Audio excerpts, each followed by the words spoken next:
മറ്റൊരു പ്രധാന സംഗതി, ഈ ഇന്നത്തെ പോലെ മൊബൈൽ, ഇമെയിൽ, ഇൻ്റർനെറ്റ് ഒന്നും ഇല്ലല്ലോ. അപ്പോൾ അതുകൊണ്ട് എങ്ങനെ ആശയം കൈമാറും? ആശയം കൈമാറാൻ 3 മാർഗങ്ങളാണ് ഉപയോഗിച്ചത്. 3 മാർഗമല്ല, 3 ഉപാധികൾ. ഒന്ന്, 3 കൂട്ടരാണ് ഒളിവിൽ പ്രവർത്തിക്കുന്ന. അവർക്ക് ആശയങ്ങൾ കിട്ടണം. എങ്ങനെ കൈമാറി കിട്ടുക അല്ലാതെ ഒരു മാർഗ്ഗവും ഇല്ല. കത്തയക്കാൻ പറ്റില്ല, SMS അയക്കാനോ ഇമെയിൽ അയക്കാനോ സംവിധാനമോ ഫോണോ ഒന്നുമില്ല.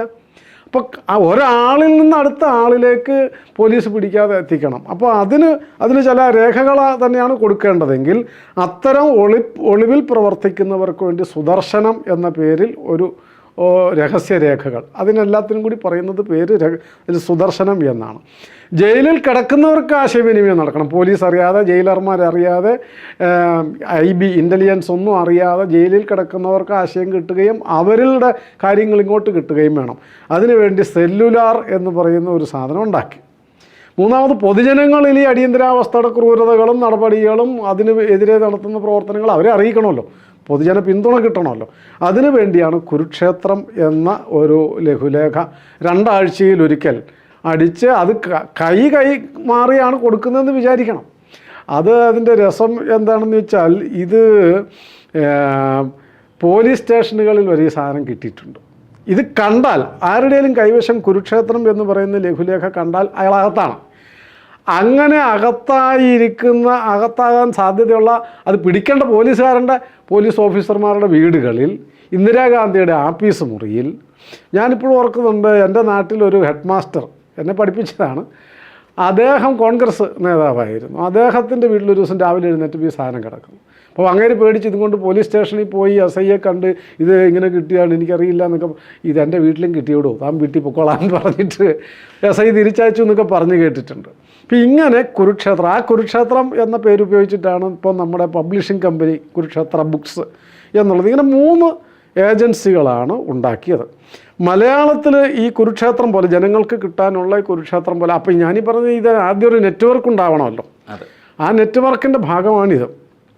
മലയാളത്തിൽ കുരുക്ഷേത്രം പോലെ തന്നെ തമിഴ്നാട്ടിൽ പോരാട്ടം എന്ന പേരിൽ ഇതേ ഉദ്ദേശം കൊണ്ട്, മറാഠിയിൽ അസ്ലി സമാചാർ, ബംഗാളിയിൽ ജനസംഗ്രാം, ഹിന്ദിയിൽ ജനസംഘർഷം ലോകസംഘർഷ്, ഇംഗ്ലീഷിൽ സ്ട്രഗിൾ വോൾക്കാനോ എന്നൊക്കെ പേരുകളിലുള്ള ചില സംഗതികൾ. ഇതെല്ലാം ജനങ്ങളുടെ അരികളിലേക്ക് ഈ അടിയന്തരാവസ്ഥ വിവരങ്ങൾ എത്തിക്കുക. 2 കാര്യം: ഒന്ന്, ഇന്ദിരാഗാന്ധിയുടെ ക്രൂരതകളും നടപടികളും; 2, അതിനെതിരായി നടത്തുന്ന പ്രവർത്തനങ്ങൾ എന്തൊക്കെയാണ്, ജനങ്ങൾ എങ്ങനെ വിജിലൻ്റ് ആവണം എന്നൊക്കെയുള്ള നിലയിലായിരുന്നു. പിന്നെ അവരുടെ ഉള്ളിൽ ആത്മവിശ്വാസം ഉണ്ടാക്കി കൊടുക്കേണ്ടതുണ്ടല്ലോ. ഇതുപോലെ തന്നെ അധികം ആരും ചർച്ച ചെയ്യാത്ത കാര്യങ്ങളാണ് വിദേശങ്ങളിൽ ഈ അടിയന്തരാവസ്ഥക്കെതിരായ ആശയപ്രചാരണങ്ങളും പ്രവർത്തനങ്ങളും ക്രോഡീകരിക്കാൻ വേണ്ടി പല ഏജൻസികളെ ഉണ്ടാക്കിയിരുന്നു. ആ പ്രവർത്തനങ്ങൾക്ക് നേതൃത്വം കൊടുക്കാനും ഉപദേശം കൊടുക്കാനും ഒക്കെ 3 പേരെയാണ് നിയോഗിച്ചിരുന്നത്. ഒന്ന് ഡോക്ടർ സുബ്രഹ്മണ്യം സ്വാമി, മറ്റൊന്ന് ജോർജ് ഫെർണാണ്ടസ്, മൂന്നാമതൊന്ന് രാംജത്ത് മലാനി. ഇങ്ങനെയുള്ള ചില ആൾക്കാരാണ് പ്രമുഖരായ. ബാക്കി RSS പ്രചാരകന്മാരുണ്ട്, അത് പക്ഷേ രഹസ്യമായിട്ടാണ്. ഇവരെയൊക്കെ രഹസ്യമായി ഓരോ ദിക്കിൽ നിന്നും മറ്റൊരു ദിക്കിലേക്ക് കൊണ്ടുപോകുന്നതൊക്കെ സംഘത്തിൻ്റെ മാത്രം ജോലിയാണ്. ഈ രഹസ്യ പ്രവർത്തനം മുഴുവൻ കോർഡിനേറ്റ് ചെയ്യുന്നതും ക്രോഡീകരിക്കുന്നതും ആൾക്കാരെ രഹസ്യ കേന്ദ്രങ്ങളിലേക്ക് എത്തിക്കുന്നതും അവിടെ നിന്ന് എത്തേണ്ടിടത്ത് എത്തിക്കുന്ന മുഴുവൻ സംഘത്തിൻ്റെ മാത്രം പ്രവർത്തനമായിരുന്നു. ഇപ്പോൾ ഈ സുബ്രഹ്മണ്യൻ സ്വാമിയൊക്കെ പാർലമെൻറ്റിൽ വെറുതെ നാടകീയമായ ചില സമ്മേളനമൊക്കെ നടത്തിയിരുന്നു ഇന്ദിരാഗാന്ധി, പാർലമെൻറ്റ് ഉണ്ട് എന്ന് വരുത്താൻ വേണ്ടിയിട്ട്. അവിടെ കൊണ്ട് സുബ്രഹ്മണ്യൻ സ്വാമിയെ പ്രസംഗിച്ച് പുറത്തിറങ്ങിയ സുബ്രഹ്മണ്യൻ സ്വാമിയെ കാണാതെ, ഇന്ദിരാഗാന്ധിയുടെ ഈ നെറ്റ്വർക്ക് ഒന്നും കാണാതെ രക്ഷപ്പെടുത്തി കൊണ്ടുപോയ സംഭവങ്ങളൊക്കെ ഉണ്ട്. ജോർജ് ഫെർണാണ്ടസിനെ ഒരിടത്ത് ഒളിച്ച് താമസിപ്പിച്ചെടുത്ത് അദ്ദേഹം ആരോടും പറയാതെ ഇടയ്ക്ക് പുറത്തിറങ്ങി പോയപ്പോഴാണ് പോലീസ് അറസ്റ്റ് ചെയ്തത്. അപ്പോൾ അല്ലാതെ RSSൻ്റെ നിർദ്ദേശവും ഈ രഹസ്യ പ്രവർത്തനങ്ങളുടെ മുഴുവൻ നിയന്ത്രണവും കയ്യിൽ വെച്ചൊരൊറ്റയാളെയും പോലീസിന് പിടിക്കാൻ പറ്റിയിട്ടില്ല. വിദേശ സംഘാടനത്തിന് വേണ്ടി കുറേ അധികം പ്രവർത്തനങ്ങൾ ആസൂത്രണം ചെയ്തിരുന്നു. ഒന്ന്, ഫ്രണ്ട്സ് ഓഫ് ഇന്ത്യ സൊസൈറ്റി. അതാണ് കോമൺ. 60 രാജ്യങ്ങളിൽ അതിൻ്റെ ചെറിയ ചെറിയ ബ്രാഞ്ചുകൾ ആരംഭിച്ചു.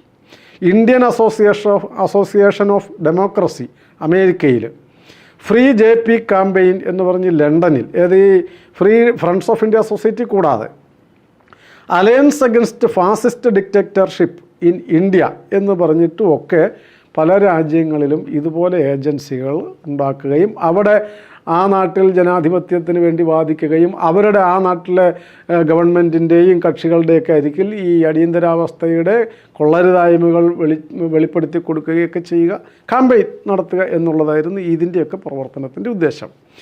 കേരളത്തിൽ ഈ പ്രവർത്തനം ഏറ്റെടുക്കേണ്ടത്, കാരണം പ്രബലമായ പാർട്ടി കമ്മ്യൂണിസ്റ്റ് പാർട്ടിയാണല്ലോ, CPM ആണല്ലോ. അതുകൊണ്ട് CPM അല്ലെങ്കിൽ നേതൃത്വം ഏറ്റെടുക്കണമെന്നും EMS തന്നെ ഈ ലോകസംഘർഷ സമിതിയുടെ നേതാവാകണം എന്ന് അഭ്യർത്ഥിക്കാൻ വേണ്ടി ജനസംഘത്തിൻ്റെയും ലോകസംഘർഷ സമിതിയുടെയും സംഘടനാ സെക്രട്ടറി രാമൻപിള്ള സാർ പാലക്കാട്ട് നിന്ന് കൃഷ്ണദാസ് എന്ന് പറയുന്ന പാർട്ടി നേതാവ് മുഖാന്തിരം തിരുവനന്തപുരത്ത് EMSനെ കാണാൻ ശ്രമിച്ചു. രഹസ്യമായിട്ട് കാണാൻ അനുവാദം ചോദിച്ച് തിരുവനന്തപുരത്ത് ചെന്നു.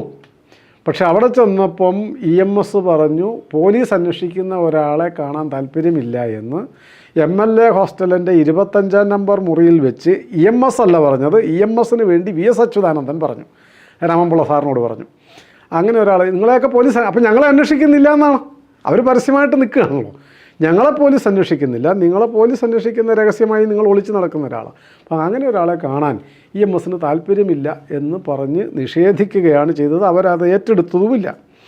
പിന്നെ വേറെ ഒന്ന് രണ്ട് രസകരമായി പ്രതിരോധത്തിൻ്റെ ഇടയിൽ ഊർന്നുപോയ ചില കാര്യങ്ങളുണ്ട്. ഇടതുപക്ഷ ഏകോപന സമിതി കൺവീനർ അപ്പോൾ ആ സമയത്ത് MP വീരേന്ദ്രകുമാറാണ്. അദ്ദേഹം ജൂൺ 25-നാണല്ലോ അടിയന്തരാവസ്ഥ പറയുക, 27-ാം തീയതി മുങ്ങിയതാണ്. പിന്നീട് അടിയന്തരാവസ്ഥയ്ക്ക് ശേഷമേ അദ്ദേഹം പൊങ്ങി വന്നിട്ടുള്ളൂ. ഏകോപനമൊക്കെ അദ്ദേഹം മാറ്റിവെച്ച് തൻ്റെ തടി കേടാവാതിരിക്കാൻ നോക്കുകയായിരുന്നു ചെയ്തത്.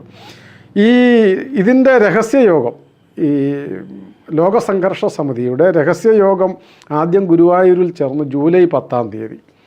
അതിനുശേഷം ഒക്ടോബർ 5-ാം തീയതി തമിഴ്നാട്ടിൽ, അപ്പോൾ പിരിച്ചുവിട്ടിട്ടില്ല, ആ സമയത്തേക്ക് പിരിച്ചുവിട്ടോന്ന് സംശയമുണ്ട്, അല്ലെങ്കിലും തെരഞ്ഞെടുപ്പൊന്നും ആയിട്ടില്ലല്ലോ.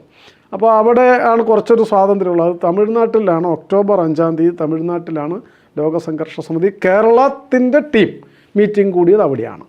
അവിടെ വെച്ചാണ് രാമൻപിള്ള സാറിനെ ഈ സംഘടനാ സെക്രട്ടറി ആയിട്ട് നിയോഗിക്കുന്നത്. അതിനുശേഷം നവംബർ 8-ാം തീയതി കൊല്ലത്ത് വെച്ചിട്ട് വീണ്ടും ഈ ലോകസംഘർഷ സമിതിയുടെ രഹസ്യയോഗം കൂടുകയും അവിടെ വെച്ചാണ് പ്രൊഫസർ MP മന്മഥൻ എന്ന ഗാന്ധിയനെ ഇതിൻ്റെ അധ്യക്ഷനായിട്ട് അദ്ദേഹം സമ്മതിച്ചു. 2 നിബന്ധനയാണ് മന്മഥൻ സാറ് വെച്ചത്.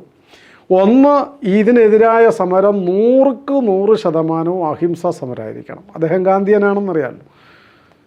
ഏതെങ്കിലും സന്ദർഭവശാൽ ഒരു പോലീസുകാരന് നേരെ ഒരു തരി മണ്ണെങ്കിലും ഇട്ടു എന്നറിഞ്ഞാൽ, അല്ലെങ്കിൽ എവിടെയെങ്കിലും ഒരു സംഘർഷത്തിൻ്റെ ലാഞ്ചനയെങ്കിലും ഉണ്ട് എന്നറിഞ്ഞെന്നാൽ അധ്യക്ഷൻ എന്നുള്ള നിലയ്ക്ക് ഏകപക്ഷീയമായിട്ട് ഈ സംഘർഷ സമിതി പിരിച്ചുവിടാനും സമരം നിർത്തിവെക്കാനും എനിക്ക് അധികാരമുണ്ടായിരിക്കും.